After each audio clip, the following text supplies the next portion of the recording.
The CEO casually ordered his steak in German, yet froze in shock when the waitress slipped him a fluent handwritten note that read, "They're secretly filming you right now. Don't forget to like and subscribe. This story will be emotional and full of surprises you won't expect." The crystal chandeliers of Le Bernardin cast golden shadows across Alexander Sterling's sharp jawline as he leaned back in his chair, savoring the moment. At 33, he commanded respect in every room he entered, 6'2" of pure confidence wrapped in a custom Armani suit that cost more than most people's monthly salary. His steel-gray eyes surveyed the restaurant's elite clientele with practiced indifference. "Gentlemen," Alexander addressed his potential investors in fluent German, his voice carrying that unmistakable authority that had built his tech empire from nothing. "Das Geschäft wird sehr profitabel sein. The business will be very profitable." His guests, two elderly German businessmen worth collectively over $2 billion, nodded approvingly. Alexander knew exactly how to play this game. Speaking their language wasn't just courtesy, it was power. It showed preparation, respect, and most importantly, control. The waitress approached their table with practiced grace, her auburn hair pulled back in a simple ponytail, green eyes focused professionally on her notepad. Alexander barely glanced at her. Service staff were invisible to him, part of the restaurant's ambiance like the expensive art on the walls. "Ich hätte gern das ribeye steak medium rare mit Trüffelsauce," he said smoothly, not bothering to look up from his phone where he was checking stock prices. "I'd like the ribeye steak medium rare with truffle sauce." What happened next shattered his perfectly controlled world. The waitress didn't fumble for a translation app or look confused. Instead, she calmly wrote something on a piece of paper, folded it once and placed it discreetly beside his water glass. Her movements were so smooth, so practiced, that neither of his guests noticed. Alexander's fingers found the note almost involuntarily. His eyes never left his phone screen, maintaining his facade of disinterested authority, but every nerve in his body was suddenly alert. The paper felt expensive between his fingers, not the cheap notepad paper he'd expected. He unfolded it carefully, keeping it below the table. "Sie werden gefilmt. Der Mann mit der blauen Krawatte 2 Tische entfernt. Seien Sie vorsichtig. You're being filmed. The man with the blue tie 2 tables away. Be careful." Alexander's blood turned to ice.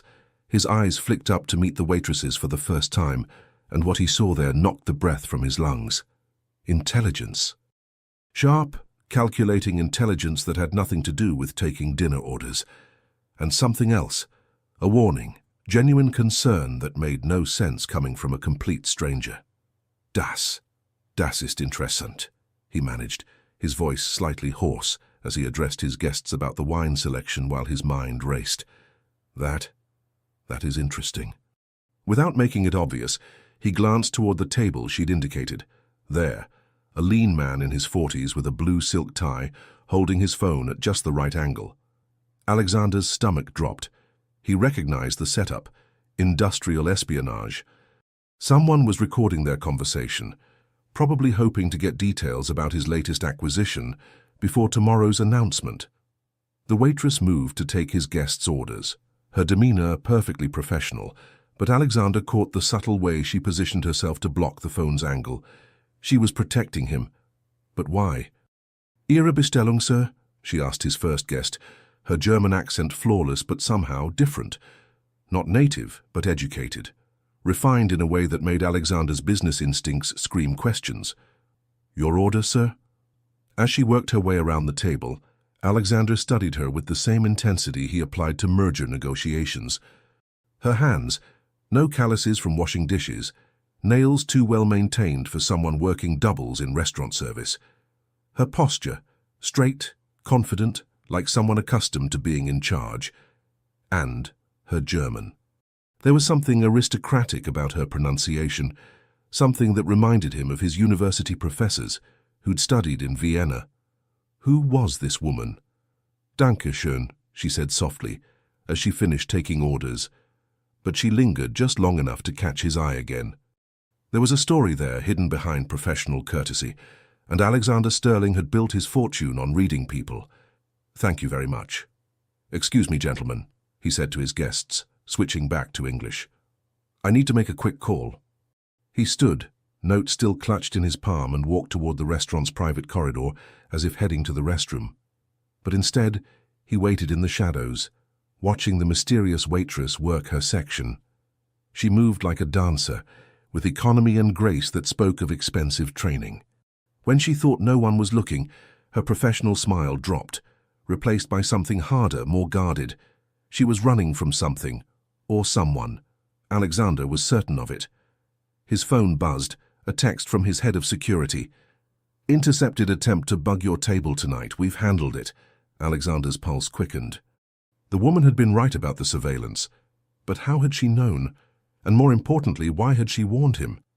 He returned to his table where his guests were deep in discussion about market projections. The ribeye arrived perfectly cooked, presented with the truffle sauce he'd requested. But Alexander barely tasted it. His attention was completely focused on the enigmatic waitress who'd just saved him from a corporate disaster. When she returned to refill their water glasses, he caught her wrist gently. "Excuse me," he said quietly in English, pitched low enough that his guests couldn't hear.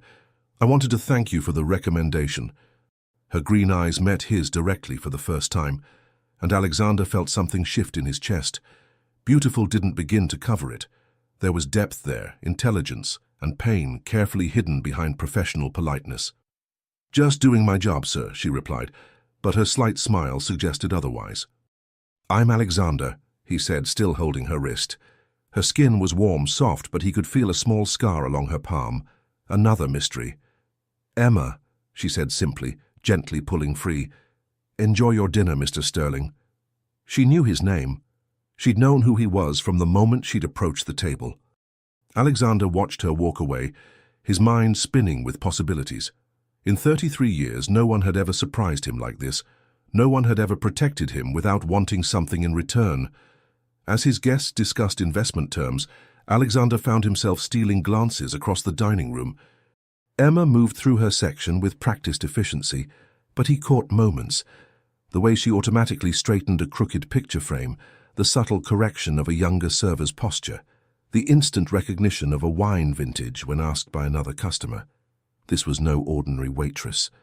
"Alexander," one of his guests prompted. "Your thoughts on the European expansion?" "Right," Alexander refocused, but part of his mind remained on Emma. "I believe we're looking at unprecedented growth opportunities." As the evening wound down and his guests prepared to leave, Alexander made a decision that would change everything. Instead of his usual practice of leaving business dinners immediately after handshakes were exchanged, he lingered. "I'll catch up with you tomorrow," he told his driver through text. "Taking care of something here." Emma was clearing tables in her section when he approached. Up close, he noticed more details that didn't fit her job description. A slight tan line where an expensive watch had been, a faint scar on her temple that looked surgical, and the way she held herself, like someone accustomed to boardrooms rather than dining rooms. "We're closed to new diners," she said without looking up. "I'm not here for dinner," Alexander replied. "I'm here for answers." Emma straightened slowly, wariness replacing her professional demeanor. "I'm not sure what you mean, Mr. Sterling. You saved me from corporate espionage tonight. You speak German like you were educated in Austria. And you carry yourself like you've run companies rather than served them." Alexander stepped closer, his voice dropping to almost a whisper. "So, I'll ask again. Who are you really, Emma?" For a long moment, they stared at each other across the empty dining room. The last customers had left. The other servers had finished their closing duties, and Alexander could hear his own heartbeat in the sudden silence. Emma's carefully constructed mask finally cracked. "Someone who learned the hard way that powerful men can't be trusted," she said quietly, her accent slipping slightly, revealing something more refined, more educated. "And someone who's trying very hard to stay invisible." "From who?" Alexander asked, every protective instinct he didn't know he possessed suddenly firing. Emma looked at him for a long moment, as if weighing how much truth she could afford. "From people who would do anything to make sure I never reclaim what was stolen from me." Ode 2. Alexander Sterling had built his empire on reading people, but Emma was an enigma that challenged everything he thought he knew about human nature. He arrived at Le Bernardin the next evening, despite having no business meeting scheduled, telling himself he was simply ensuring his security team had properly handled the surveillance threat. It was a lie, and he knew it. Emma was training a new server when he entered, her patient explanations revealing an expertise that had nothing to do with restaurant work. The 2018 Chassagne Montrachet should be served at exactly 55 degrees, she was saying to a nervous-looking young man. If a customer questions the vintage, explain that this particular vineyard had an exceptional harvest year due to late-season rains in Burgundy. Alexander slipped into a corner booth, fascinated. Emma's knowledge of wine was encyclopedic, her manner authoritative but kind. She moved through the restaurant like she owned it, solving problems with quiet efficiency that spoke of natural leadership. "Mr. Sterling," she said when she finally noticed him, her professional mask sliding back into place. "I didn't expect to see you again so soon. Your German pronunciation," he said without preamble. "It's Viennese." Upper class, old money. Emma's composure flickered for just a moment, long enough for Alexander to catch a flash of something that might have been panic. "I studied abroad," she said carefully. "Where?" Alexander leaned forward, his business instincts fully engaged. "Because I spent 2 years in Vienna for my MBA and I recognize the accent." "It's not learned, Emma. It's native." She glanced around the dining room, noting which tables were occupied, calculating how private their conversation could be. The gesture was automatic, practiced, the behavior of someone who'd been hunted. "You're very observant for a customer," she said finally. "You're very evasive for a waitress," Alexander countered, then softened his tone. "Look, I'm not trying to make you uncomfortable, but yesterday you saved me from what could have been a catastrophic security breach. I owe you." Emma's laugh was bitter, surprising him. "Trust me, Mr. Sterling, you don't owe me anything. In fact, you'd probably be better off forgetting we ever met." "Why?" Alexander asked. "Are you in some kind of trouble?" The question hung between them like a challenge. Emma stared at him for a long moment, and Alexander saw her making a decision that went against every instinct she'd developed. "The kind of trouble that destroys everything it touches," she said quietly. "The kind that follows you across oceans and through new identities until there's nowhere left to run." Alexander felt something cold settle in his stomach. "What happened to you?" Before Emma could answer, the restaurant's manager approached their table. "Emma, table 6 is asking about wine pairings for the seafood menu," he said, his tone carrying just enough authority to remind everyone present of the hierarchy. "Of course, Mr. Davidson," Emma replied smoothly, but Alexander caught the way her jaw tightened. "I'll be right there." She started to move away, but Alexander caught her hand. "When do you get off work?" he asked. "Mr. Sterling, Alexander," he corrected, "and it's not what you think. I want to help." Emma's green eyes searched his face, looking for deception, for hidden motives. Alexander had the unsettling feeling that she was far better at reading people than he'd initially realized. "Why?" she asked finally. It was a fair question, and Alexander found himself without his usual quick answer. Why was he pursuing this? He had everything: money, power, respect.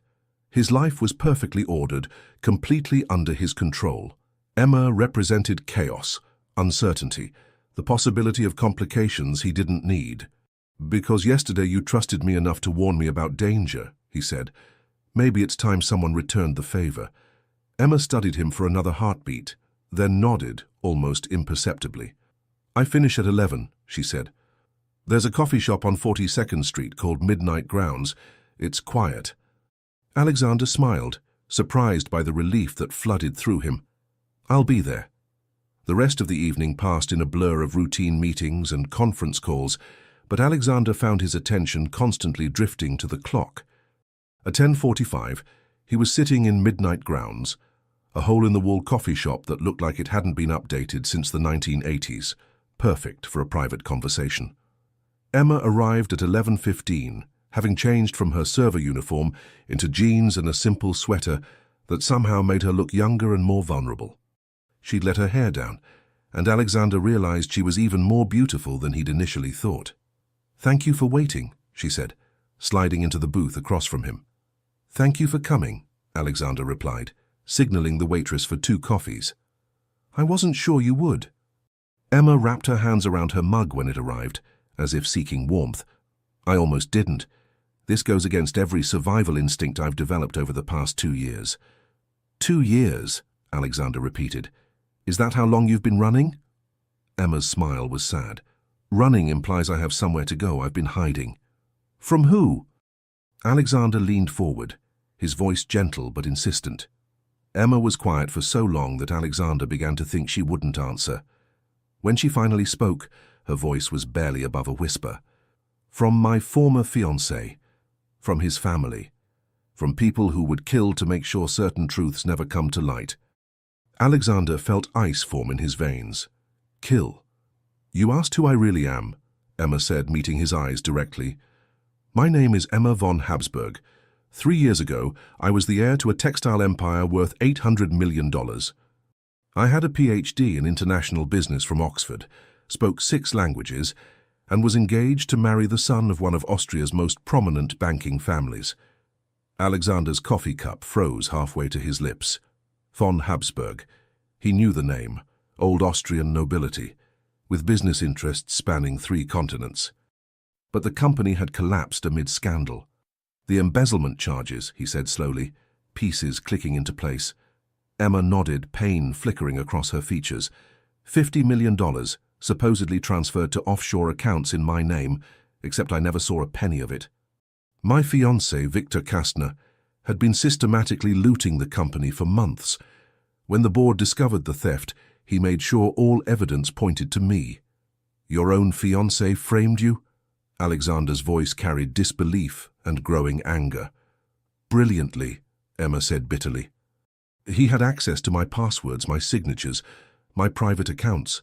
By the time I realized what was happening, I was facing 20 years in prison for crimes I didn't commit. Alexander's hands clenched into fists. The story was horrific enough, but the casual way Emma described it, as if she'd accepted the betrayal as inevitable, made him furious. How did you escape? He asked. My grandmother, Emma said, her voice softening slightly. She never believed I was guilty. She liquidated her personal assets and bought me just enough time to disappear before the arrest warrant was executed. New identity, new passport, new life. And Victor? Emma's expression hardened. Married his backup plan, my younger cousin Helena, 6 months later. The family welcomed him with open arms, grateful he'd saved them from my supposed treachery. Last I heard, he was running for parliament on a platform of financial reform and ethics. Alexander stared at her, his mind reeling.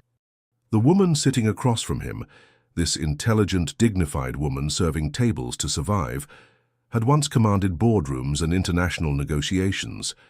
The injustice of it made his chest tight with rage. Emma, he said carefully, there has to be evidence. Financial records, security footage, something that could prove your innocence. I spent 18 months trying to find it, Emma replied. Victor was thorough. Every trail leads back to me. Every witness has either disappeared or changed their story. Even if I could prove my innocence, I'd have to surface to do it. And the moment I show my face in Europe... They'd kill you, Alexander finished. Emma nodded. Victor's family has connections everywhere. Government, law enforcement, international finance. I'm not just a fugitive, Alexander.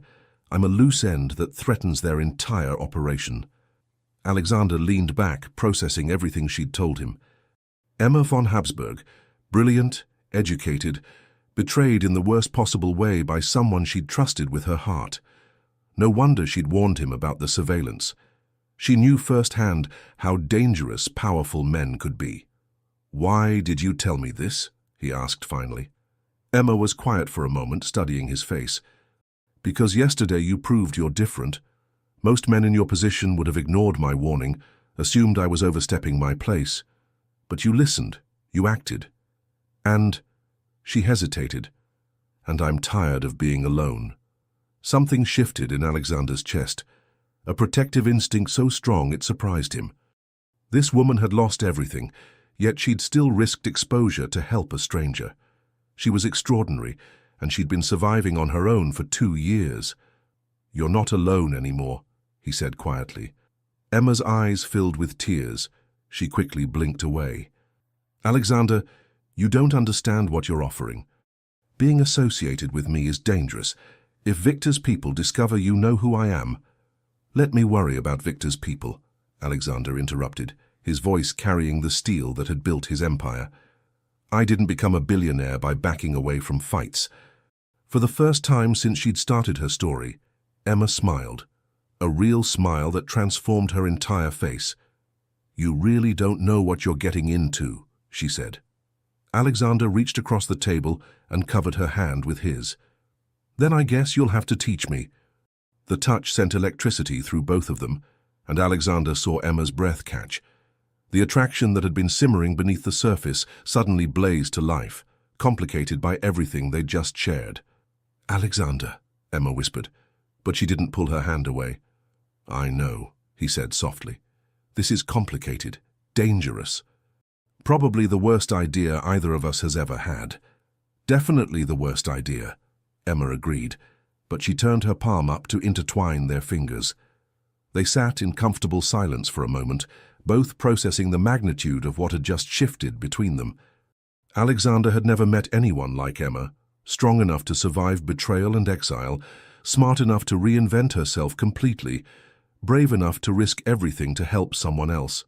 And Emma. Emma was looking at Alexander like he might actually be exactly what she'd given up hoping for. "So what happens now?" she asked. Alexander smiled, feeling more alive than he had in years. "Now? Now we figure out how to get your life back." 03.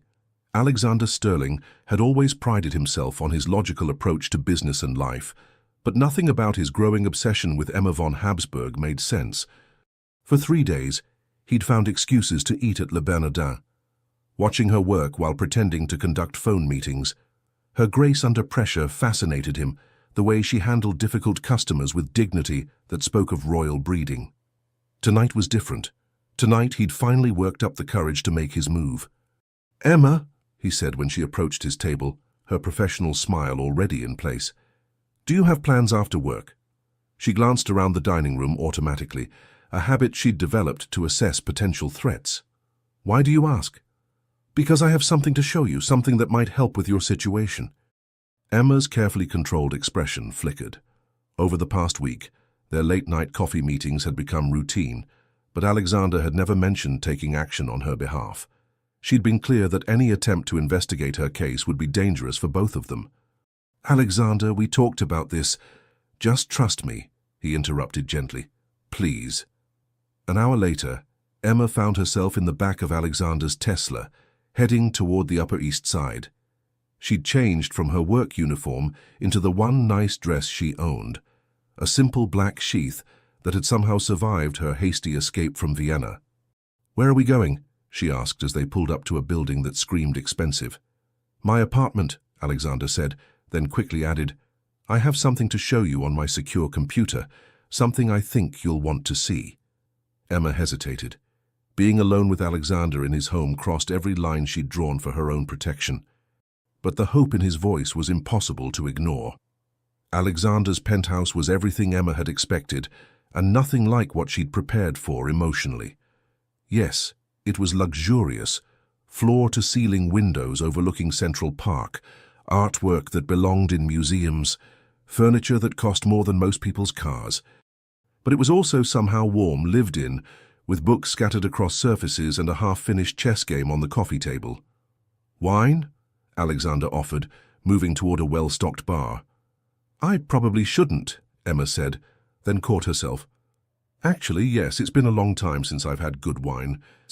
Alexander poured 2 glasses of what Emma immediately recognized as a Chateau d'Yquem, easily $300 a bottle.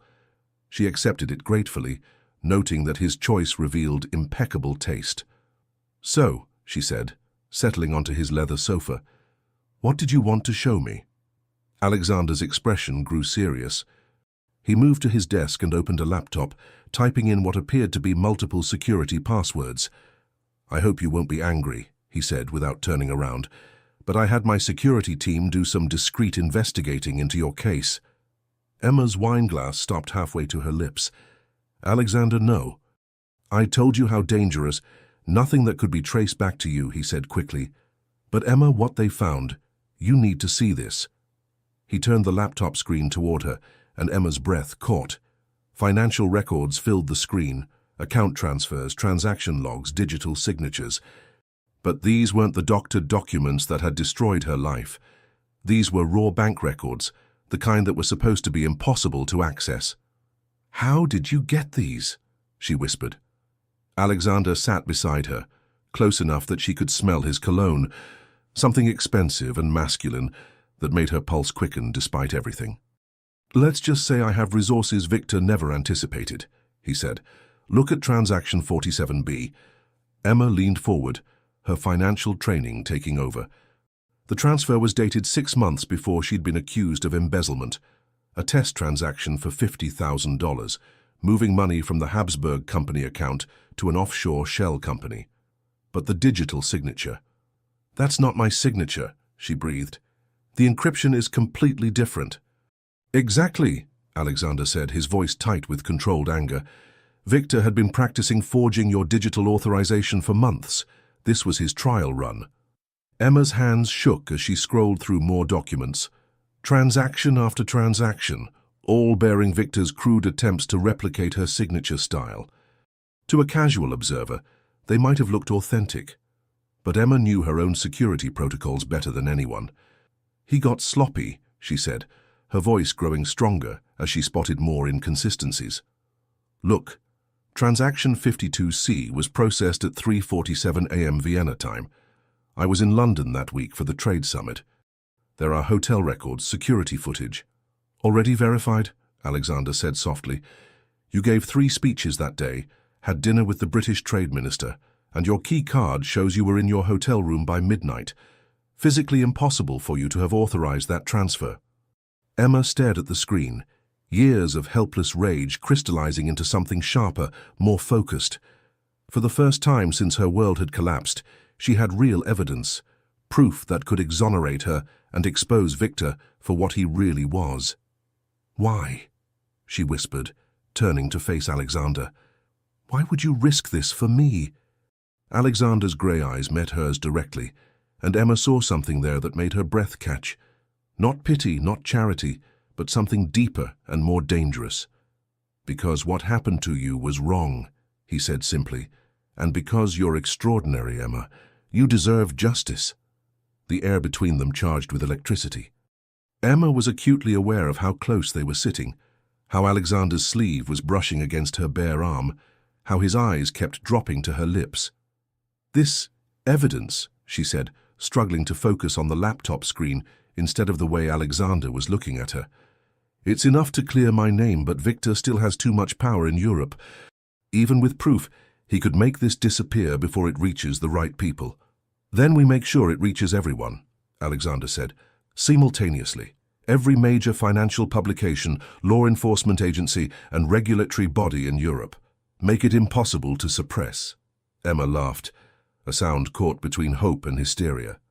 "You make it sound so simple." "Money makes a lot of things simple," Alexander replied. Then his expression grew more serious. "But Emma, once we do this, there's no going back. Victor will know exactly who helped you. My company will become a target." Emma stood up abruptly, pacing to the windows that overlooked the glittering city. Alexander was offering her everything she'd dreamed of: vindication, justice, the chance to reclaim her stolen life. But the cost. "I can't ask you to do that," she said without turning around. "You've already risked too much." She heard Alexander move behind her, felt his presence even before his hands settled gently on her shoulders. "You're not asking," he said quietly. "I'm offering." Emma turned in his arms, and suddenly they were standing closer than propriety allowed, close enough that she could see the gold flecks in his grey eyes, feel the warmth radiating from his skin. "Alexander," she whispered, but she didn't step away. "I know," he said, his voice rough. "This is complicated. You're running from people who want to destroy you. I'm offering to wage war against international criminals, and we barely know each other." "We barely know each other," Emma repeated, but her hands had somehow found their way to his chest, feeling the steady beat of his heart through his expensive shirt. "Tell me to stop," Alexander said, his head lowering toward hers. Tell me this is a terrible idea and I'll drive you home right now. Emma looked up at him, this impossible man who'd appeared in her life like something from a fairy tale. Wealthy enough to buy justice, powerful enough to take on her enemies, and somehow convinced she was worth the risk. It is a terrible idea, she whispered. Absolutely catastrophic, Alexander agreed, his lips now inches from hers. We could both lose everything. Everything, he confirmed, his thumb tracing the line of her jaw. Alexander. Instead of finishing her sentence, Emma rose up on her toes and kissed him. The moment their lips met, 2 years of careful control shattered like glass. Alexander's arms came around her, pulling her against him, and Emma felt herself drowning in sensations she'd forgotten existed. He kissed like he conducted business, with complete focus and devastating effectiveness. When they finally broke apart, both were breathing hard. Well, Alexander said, his voice rough with desire, that was unexpected. Emma laughed, surprising herself. Which part? The kissing or the fact that I'm considering letting you destroy an international crime syndicate on my behalf? Both, Alexander replied, then grew serious. Emma, I need you to understand. If we do this, if we expose Victor, there's no guarantee your old life will be there waiting for you. Your company is gone. Your family chose his side, your social circles. I know, Emma said softly, but maybe that's not such a bad thing. Maybe it's time for a completely new life. Alexander's smile was slow and devastating. Are you sure? Because once we start this war, the only way out is victory. Emma thought about everything she'd lost. Her fortune, her reputation, her trust in love. Then she looked at Alexander, this impossible man who'd walked into her life and offered her hope when she'd given up believing in it. Then we'd better make sure we win, she said. Alexander's answering grin was pure predatory satisfaction. Oh, we're going to win. Victor Kastner has no idea what's coming for him. As if on cue, Alexander's phone buzzed with an encrypted message. He glanced at it, and his expression grew grim. What is it? Emma asked, sudden fear replacing the warmth she'd been feeling. Alexander showed her the screen. The message was simple. She's been found. Recommend immediate relocation. Marcus. Emma's blood turned to ice. After 2 years of careful hiding, Victor's people had finally tracked her down. Her safe, anonymous life was over. How long do we have? She asked, her survival instincts kicking in. Not long, Alexander replied, but his voice carried steel determination instead of fear. Pack whatever you can't replace. You're staying with me until this is finished. Emma stared at him, this man who was offering to turn his entire life upside down for someone he'd known for less than a week. You're insane, she said. Probably, Alexander agreed. But I'm also completely sure that losing you now would be the biggest mistake of my life.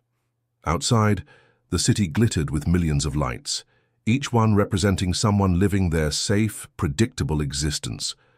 But inside Alexander Sterling's penthouse, 2 people were about to embark on the most dangerous gamble of their lives, for justice, for truth, and for a love that had bloomed in the shadows of international conspiracy. The war for Emma's freedom was about to begin. The safe house Alexander had arranged was a fortress disguised as a luxury hotel suite in Midtown Manhattan. 24-hour security, bulletproof glass, and enough surveillance equipment to make the FBI jealous. But as Emma stood at the window watching the street below, she felt more trapped than protected. 3 days had passed since Victor's people had found her, and the weight of dragging Alexander into her nightmare was crushing her spirit. She'd watched him transform from successful CEO to hunted man, fielding increasingly aggressive calls from business partners, demanding explanations for his sudden security measures. The Shanghai deal is falling apart, Alexander said, ending another tense phone call. My investors think I've lost my mind, moving the company into what they're calling fortress mode, without explanation. Emma turned from the window, guilt eating at her like acid. Alexander had lost $15 million in cancelled contracts over the past 72 hours, all because he'd decided to protect her. This was a mistake, she said quietly. I should go. Tonight. Disappear again before you lose everything. Alexander's expression hardened. We've been through this, Emma. I'm not letting you face this alone. Look around, Alexander. Emma gestured at the heavily secured room. This isn't living, this is a prison. And for what? A woman you've known for 2 weeks. The words hit their target. Alexander's jaw tightened, and Emma saw something flicker in his eyes. Doubt, maybe, or the first crack in his resolve. Don't, he said, his voice dangerously quiet. Don't reduce what we have to a timeline. What do we have? Emma challenged, her voice rising. A few stolen kisses, some late-night conversations. You're destroying your life for someone who's brought you nothing but danger. Alexander stared at her for a long moment, and Emma saw the exact moment her words found their mark. The certainty in his eyes wavered, replaced by the cold calculation that had built his empire. Maybe you're right, he said finally. Maybe I have been thinking with something other than my brain. The words hit Emma like physical blows, even though she'd been trying to provoke exactly this reaction. She wanted him to walk away, to save himself before Victor destroyed him too. But hearing him actually question their connection felt like dying. Before either of them could say anything else, Alexander's secure phone rang. He answered it with sharp efficiency that reminded Emma of the arrogant CEO she'd first met. Sterling. Emma watched his face change as he listened, saw the blood drain from his cheeks. When? He asked tersely. How bad? More listening. Then Alexander's hand clenched into a fist. I'll be there in 20 minutes. He hung up and turned to Emma, his expression grim. There's been an incident at my headquarters. Security breach, files stolen, 2 employees hospitalized. His voice was completely flat, devoid of emotion. Victor's people just escalated. Emma felt her world collapse. This was exactly what she'd feared, what she'd tried to prevent by pushing Alexander away. Victor wasn't just hunting her anymore. He was systematically destroying everyone who tried to help her. Alexander, I'm so sorry. Don't, he interrupted, his voice like ice. Just don't, I need to handle this. I need to... He was already moving toward the door, grabbing his jacket and car keys. Emma watched him prepare to leave, saw him rebuilding the walls she'd spent 2 weeks helping him tear down. What about us? She asked, hating how small her voice sounded. Alexander paused at the door, his hand on the handle. When he turned back to her, his expression was the same one he wore in boardrooms. Professional, distant, untouchable. There is no us, Emma. There's just a businessman who made a series of increasingly poor decisions, and a woman who needs to find a different way to solve her problems. The door closed behind him, with devastating finality. Emma stood alone in the safe house, surrounded by luxury that felt like a mockery. She'd gotten what she wanted. Alexander was walking away, protecting himself from her toxic situation. So why did victory feel like the worst kind of defeat? Her phone buzzed with a message from an unknown number. Miss me, darling? Time to come home. V. Victor had found her again. But this time she had no protector, no hope, no one willing to stand with her against the monster who'd stolen her life.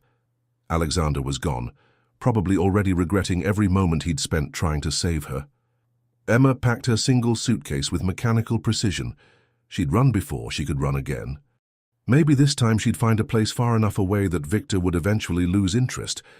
Maybe she'd learn to stop hoping for rescue, stop believing in fairy tales about powerful men who actually cared about justice. As she prepared to disappear back into anonymity, Emma allowed herself one last look around the suite, where she'd briefly believed in love again.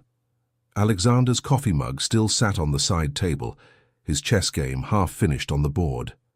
Evidence of a life she'd been foolish enough to think she might share. She was reaching for the door handle when it opened from the outside. Marcus, Alexander's head of security, entered with 3 other men in expensive suits.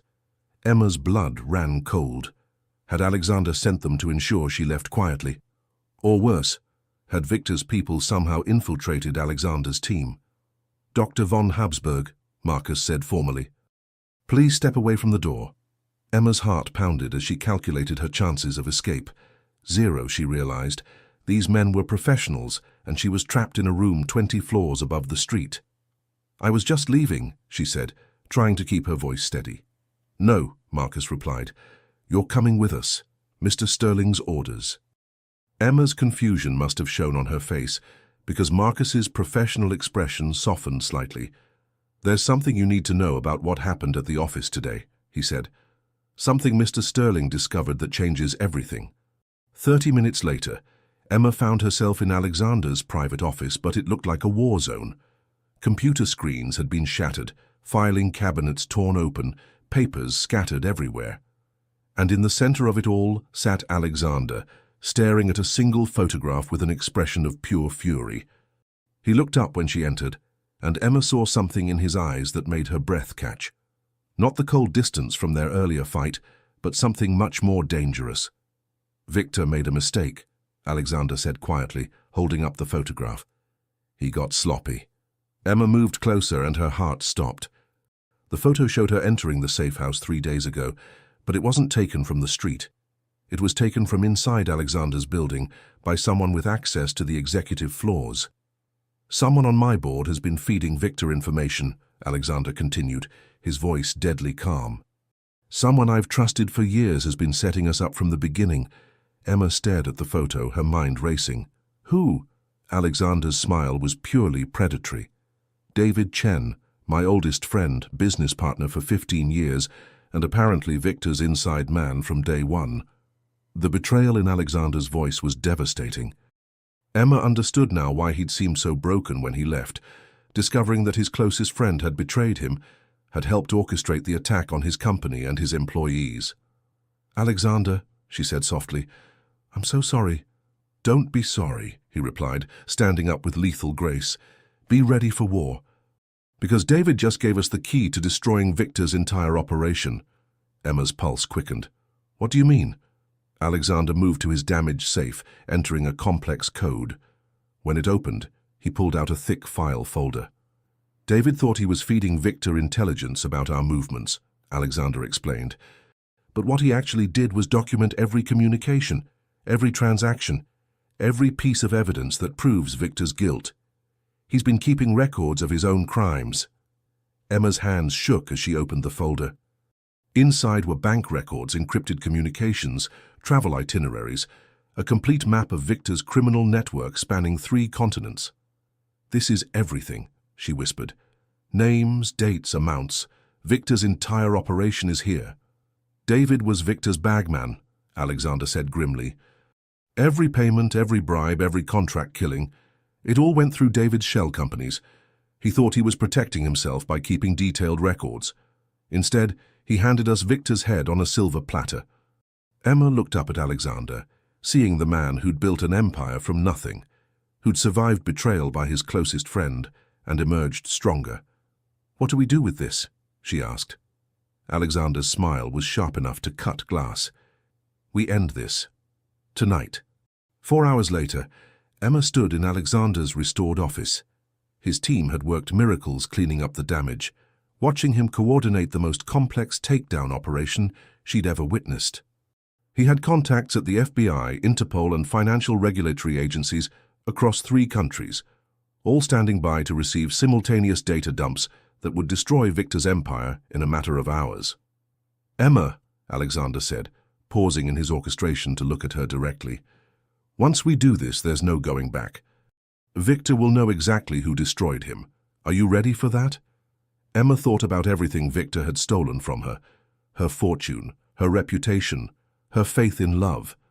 Then she looked at Alexander, who'd risked everything to give her justice. "I've been ready for 2 years," she said firmly. Alexander nodded, then addressed his assembled team.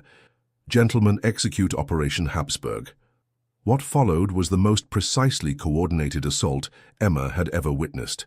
In the space of 30 minutes, Victor Kastner's criminal empire crumbled completely. Bank accounts frozen, arrest warrants issued, criminal evidence delivered to law enforcement agencies across Europe and North America. Emma watched it all unfold from Alexander's side, marveling at the man who'd orchestrated her salvation with the same ruthless efficiency he applied to corporate acquisitions. "It's done," Alexander said, finally closing his laptop. "Victor Kastner is finished." Emma felt tears she'd been holding back for years finally flow freely. After 2 years of running, hiding, surviving on scraps of hope, it was finally over. Victor would spend the rest of his life in prison and she was free. "Alexander," she said, turning to face him, "what you've done, I can never repay you." "I don't want repayment," Alexander replied, his voice softer now that the operation was complete. "I want an apology." Emma blinked, confused. "An apology?" "For this afternoon," Alexander clarified, stepping closer. "For trying to convince me that caring about you was a mistake, for suggesting that what we have isn't real." Emma's heart clenched with guilt. "Alexander, I was trying to protect you." "I know," he said gently, reaching up to cup her face. "And I understand why, but Emma, the moment I met you, everything changed. I met you. My priorities, my goals, what I thought mattered. You didn't drag me into danger. You showed me what was worth fighting for." Emma leaned into his touch, feeling the last of her walls crumble. "I thought I'd lost you forever when you walked out." "You could never lose me," Alexander said firmly. "I was angry, hurt, scared of how completely you'd turned my world upside down. But lose you? Impossible." Emma smiled through her tears. "So, what happens now? I'm free, Victor's in prison, and we're both still alive. What do we do with a happy ending?" Alexander's answering smile was soft and full of promise. "Now we build something new. Together." 5. 6 months after Victor Kastner's empire crumbled, Emma von Habsburg stood in the boardroom of Sterling Industries, addressing a group of international investors with the confidence of someone who'd never doubted her place at the table. The transformation was remarkable. Gone was the cautious waitress, replaced by the brilliant executive she'd always been meant to be. "The Habsburg Foundation's first quarter exceeded all projections," Emma reported, her voice carrying the authority that came from genuine expertise. "We've successfully repatriated over 200 million in stolen assets and provided legal assistance to 47 victims of international financial crime." Alexander watched from his position at the head of the conference table, pride radiating from every line of his body. Creating the Habsburg Foundation had been his idea, a way for Emma to reclaim her life's work while helping others who'd suffered similar injustices. Watching her command the room reminded him why he'd fallen in love with her brilliance before he'd ever kissed her. "Impressive work, Doctor." "Von Habsburg," said Margaret Chen, David's replacement on the board. "The Foundation's success reflects exceptionally well on Sterling Industries' commitment to corporate social responsibility." Emma smiled, accepting the compliment gracefully. "Thank you, Ms. Chen. The Foundation's success is really a testament to Mr. Sterling's vision and the exceptional team he's assembled." As the meeting concluded and investors filed out, Alexander approached Emma with 2 cups of coffee, a ritual they'd developed over months of working together to rebuild her reputation and his company's security. "You were magnificent," he said, handing her the cup. "Watching you in your element never gets old." Emma accepted the coffee with a smile that made Alexander's heart skip. "Flattery will get you everywhere, Mr. Sterling." "I'm counting on it," Alexander replied, then grew more serious. "Emma, there's something I wanted to discuss with you." Before he could continue, Emma's assistant appeared in the doorway. "Dr. von Habsburg, there's someone here to see you. She says she's family." Emma's coffee cup froze halfway to her lips. Family meant Austria, meant complications she'd hoped were permanently in her past. "Who is it?" Emma asked carefully. "Helena Kastner," the assistant replied. "She says she's your cousin." Emma's face went pale. Helena, Victor's wife, the woman who'd married Emma's betrayer and inherited the life that should have been Emma's. What could she possibly want? "Should I send her away?" Alexander asked, immediately protective. Emma considered for a moment, then shook her head. "No, I need to face this. Will you stay with me?" "Always," Alexander replied without hesitation. Helena entered the conference room like a woman carrying the weight of the world. At 26, she was beautiful in the fragile way of European aristocracy, but her eyes held shadows that spoke of recent trauma. She wore black, widow's weeds, Emma realized with surprise. "Emma," Helena said, her voice barely above a whisper. "Thank you for seeing me." "Helena." Emma's voice was carefully neutral. "I have to admit I'm surprised. The last I heard you were happily married to my former fiancé." Helena's composure cracked slightly. Victor is dead.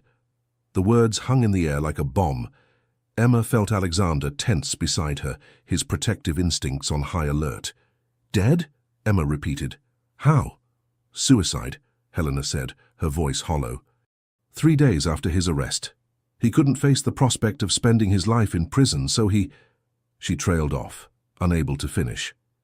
Emma felt a complicated mix of emotions, relief that her tormentor was gone, guilt for feeling that relief, and unexpected sympathy for the woman who'd been Victor's final victim.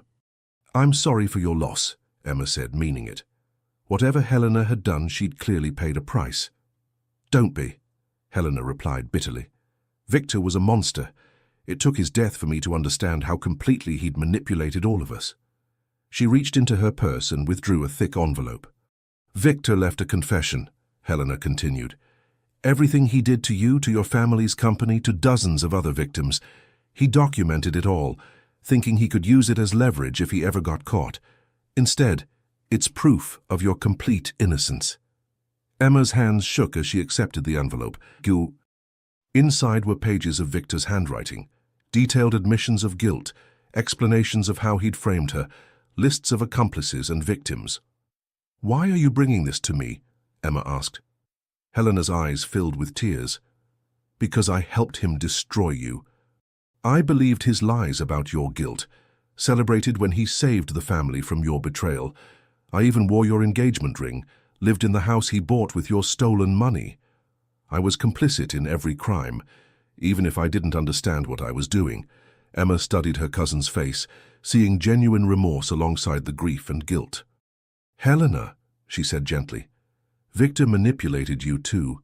You were as much his victim as I was. Was I? Helena challenged herself. Or did I choose to believe his version because it was easier than questioning the man I loved? I could have investigated, could have demanded proof of your guilt.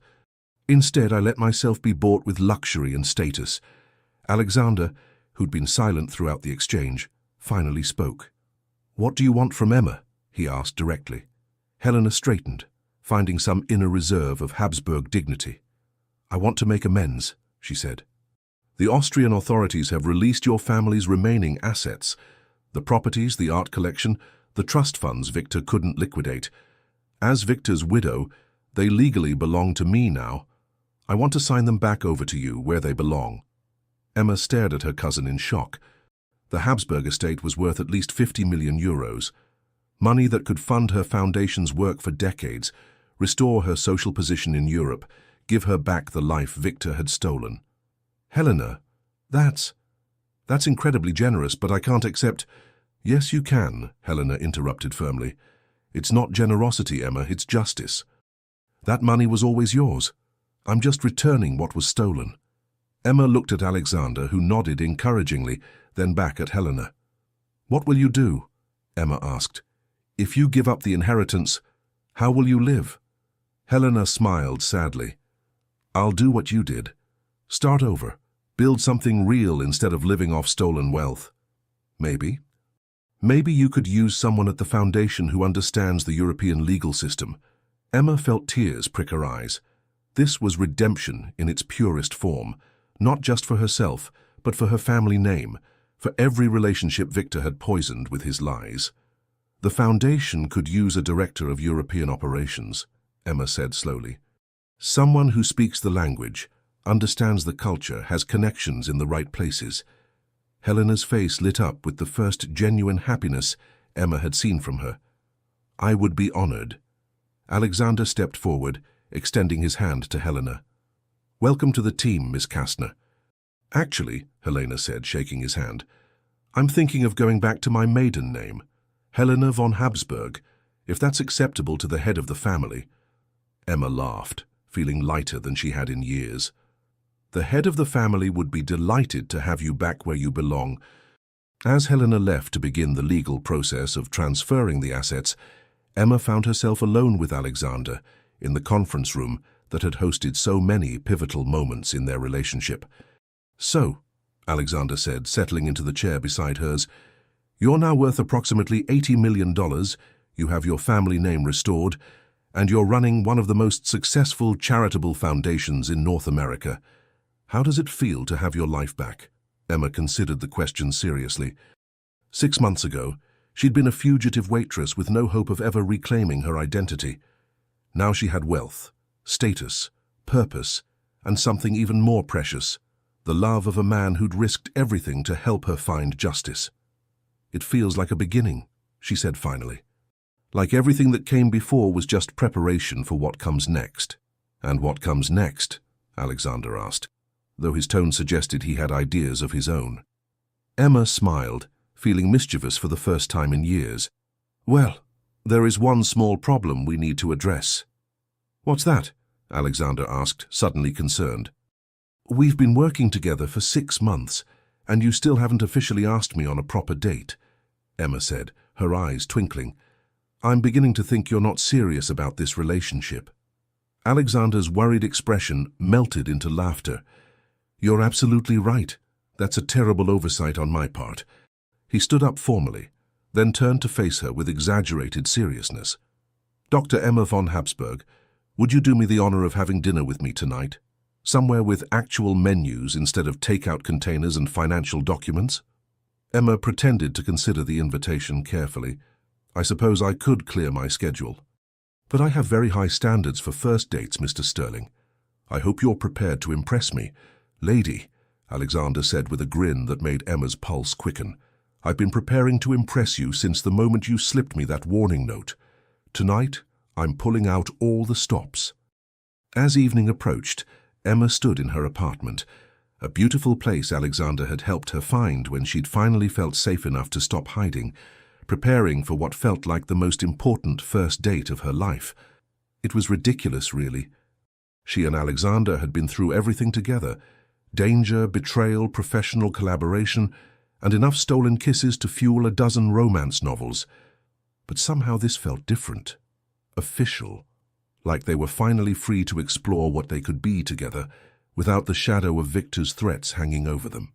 The knock on her door came at exactly 7 o'clock, punctuality being one of Alexander's more endearing corporate habits. Emma opened it to find him holding a bouquet of Austrian white roses, looking devastatingly handsome in a navy blue suit that emphasized his broad shoulders and grey eyes. For the lady, he said, offering the flowers with a slight bow that managed to be both playful and genuinely romantic. Austrian roses, Emma said, accepting the bouquet. How did you know they were my favorites? Lucky guess, Alexander replied, but his pleased expression suggested he'd done his research. Are you ready for the evening of a lifetime? Emma smiled, feeling like the luckiest woman alive. With you? I've been ready since the moment you decided I was worth saving. Alexander's expression grew serious for a moment. Emma, you saved yourself. I just provided backup. We saved each other, Emma corrected, standing on her toes to kiss him softly. And now we get to see what comes next. As they headed out into the New York evening, Emma reflected on the impossible journey that had brought them together. From the moment she'd warned a stranger about surveillance to this perfect first date, every step had led them closer to something neither had expected to find: a love worth fighting for, a partnership built on mutual respect and shared values, and the promise of a future they could build together. The war was over, the healing had begun, and love, as always, had found a way to triumph over even the darkest circumstances. 6. 1 year later, Emma stood in the same Le Bernardin dining room where she'd first met Alexander, but everything had changed. Instead of wearing a server's uniform, she was dressed in an elegant emerald gown that complemented her engagement ring, a stunning vintage piece Alexander had chosen because it reminded him of her eyes. Tonight was the Habsburg Foundation's first annual gala, and the restaurant buzzed with New York's elite, all gathered to celebrate the organization's remarkable success. Ladies and gentlemen, Emma said from the small stage Alexander's team had erected, when I started working in this room 2 years ago, I never imagined I'd be standing here as your host instead of your waitress. Laughter rippled through the crowd, warm and appreciative. Emma had learned to be open about her past, finding that honesty about her journey only made her more compelling as a leader. The Habsburg Foundation has accomplished something extraordinary in our first year, she continued. We've recovered over $300 million in stolen assets, provided legal aid to 200 victims of financial crime, and most importantly, we've proven that justice delayed doesn't have to mean justice denied. Applause filled the room, and Emma caught sight of Alexander at his table near the front. He was watching her with undisguised pride and love, and she had to pause for a moment to collect herself. "But tonight isn't just about celebrating our past victories," Emma said, her voice growing stronger. "It's about announcing our future. I'm thrilled to share that the Habsburg Foundation will be expanding to Europe next year. With offices in Vienna, London, and Geneva, we're taking the fight against international financial crime global." The applause was thunderous this time. Emma had worked for months to make this expansion possible, using her restored connections in European high society and Alexander's business acumen to create something unprecedented. A privately funded international justice organization with the resources to take on the most powerful criminals in the world. As dinner was served, the same menu Le Bernardin had offered the night Emma had first warned Alexander about surveillance, she moved through the room like the accomplished hostess she'd been trained to be from childhood. But now she was using those skills for a purpose that mattered, building relationships that could help victims rather than simply maintaining social status. "Emma," said James Morrison, one of New York's most prominent attorneys, "I have to ask, are you and Alexander planning to make this partnership official? The rumors have been circulating for months." Emma smiled mysteriously. "You'll have to ask Alexander about his intentions, Mr. Morrison. But I will say that we're very happy with our current arrangement." It wasn't entirely true. They were happy, deeply and completely happy. But Emma had been wondering for months when Alexander would propose. They lived together, worked together, shared everything important in their lives. But Alexander hadn't mentioned marriage since their first date, when he joked about their relationship being the beginning of something permanent. As the evening wound down and the last guests departed, Emma found herself alone with Alexander in the empty restaurant. The staff had finished cleaning, the flowers had been packed away, and they had the dining room to themselves. "Successful evening," Alexander said, pulling her into his arms. "You were magnificent as always." "Thank you," Emma replied, settling comfortably against his chest. "I still can't quite believe how different my life is from the last time I stood in this room." "Different how?" Alexander asked, though his tone suggested he knew exactly what she meant.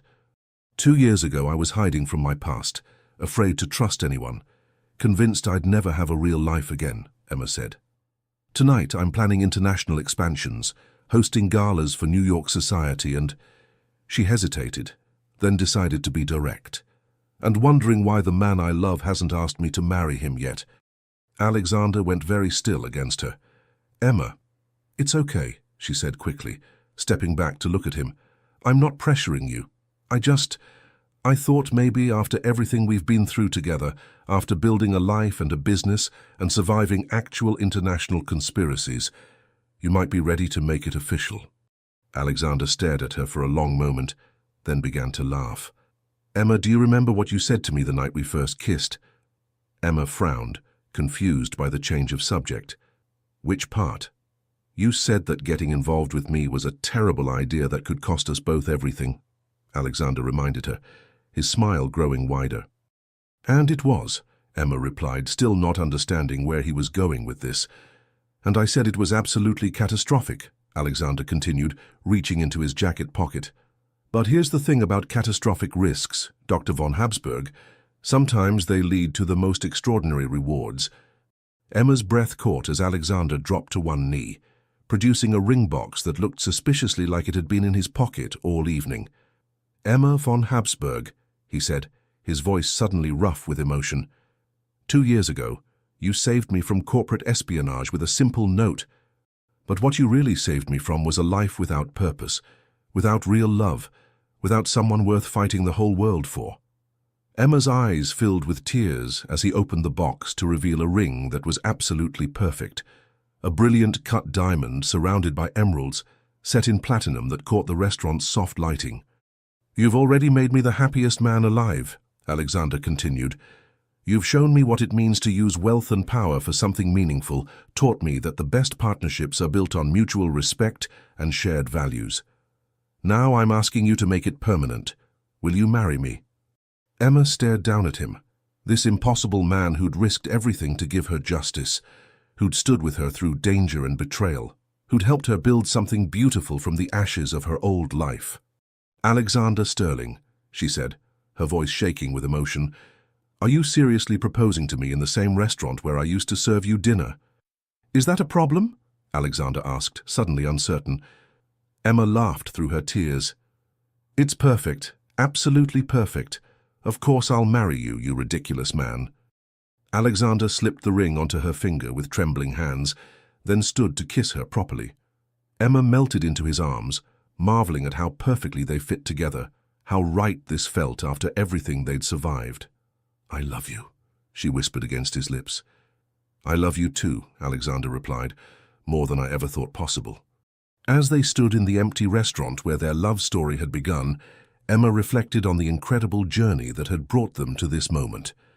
She'd lost everything, fortune, family, identity, but in losing it all she'd found something infinitely more valuable, a partner who saw her worth, a purpose that gave her life meaning, and a love that had conquered every obstacle.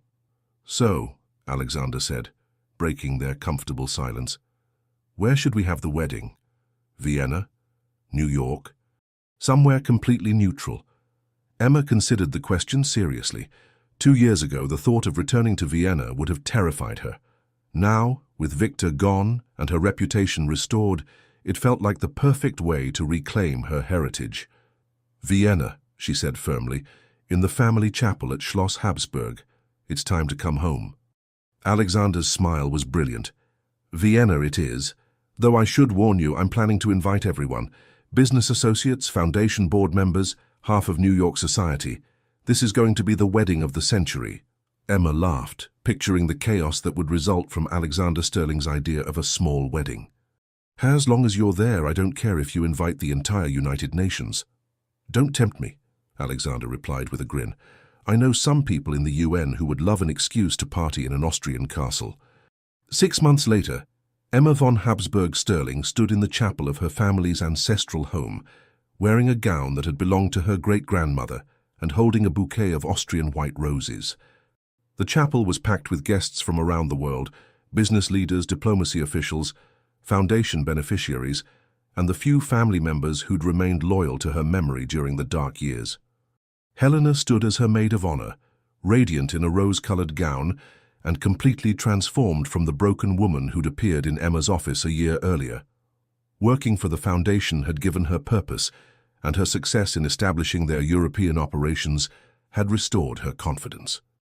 "You look beautiful," Helena whispered as they prepared to walk down the aisle, "and happy, so completely happy." "I am," Emma replied, meaning it with every fiber of her being. "For the first time in years, I'm exactly where I'm supposed to be." The music began, and Emma walked down the aisle of the chapel where generations of her family had been married, toward the man who'd proven that fairy tales could come true even in the modern world. Alexander waited at the altar wearing a mourning coat that emphasized his broad shoulders and confident bearing, but his eyes were soft with love and wonder as he watched her approach. The ceremony was conducted in both German and English, honoring both their cultures and their shared future. When they exchanged vows they'd written themselves, there wasn't a dry eye in the chapel. "Emma," Alexander said, his voice strong and clear, "2 years ago, you warned me about danger with a simple note. Today I promise to spend the rest of my life protecting you from any threat, supporting your dreams, and proving every day that you were worth every risk I ever took. I love you beyond measure, and I'm honored to call you my wife." "Alexander," Emma replied, her voice shaking with emotion, "you saw past my disguise to the woman I really was, even when I'd forgotten her myself. You gave me back my name, my purpose, and most importantly, my faith in love. I promise to stand with you through every challenge, to build something beautiful with you, and to love you with the same fierce determination you showed when you decided to save me. You are my hero, my partner, and my heart." When the priest pronounced them husband and wife, Alexander's kiss was tender and full of promise. As they turned to face their guests as Mr. and Mrs. Sterling, the chapel erupted in celebration. The reception was held in the castle's grand ballroom, restored to its former glory, with funds from Emma's recovered inheritance. As Emma and Alexander shared their first dance as husband and wife, she marveled at the perfection of the moment. Everything she'd lost had been returned to her, but more than that, she'd gained something she'd never had before, a partnership built on equality, respect, and unshakable love. "No regrets?" Alexander asked as he spun her around the dance floor. Emma looked around the ballroom at their gathered friends and family, at Helena dancing with one of Alexander's business partners, at the life they'd built together from the ruins of her old existence. "None," she said firmly. "Every terrible thing that happened led me to you. Every loss made me appreciate what we have. I wouldn't change a single moment." Alexander's smile was brilliant. "Good, because I have plans for us, Mrs. Sterling. Big plans." "Such as?" Emma asked, intrigued. "Well, the foundation is expanding to Asia next year," Alexander said, "and I've been thinking about running for the UN Human Rights Council. Plus, there's the matter of those children we've talked about." Emma laughed, feeling overwhelmed by the richness of possibilities stretching before them. "One thing at a time, Mr. Sterling. We have the rest of our lives to change the world." "Yes," Alexander agreed, pulling her closer. "We do, and I can't wait to see what we accomplish together."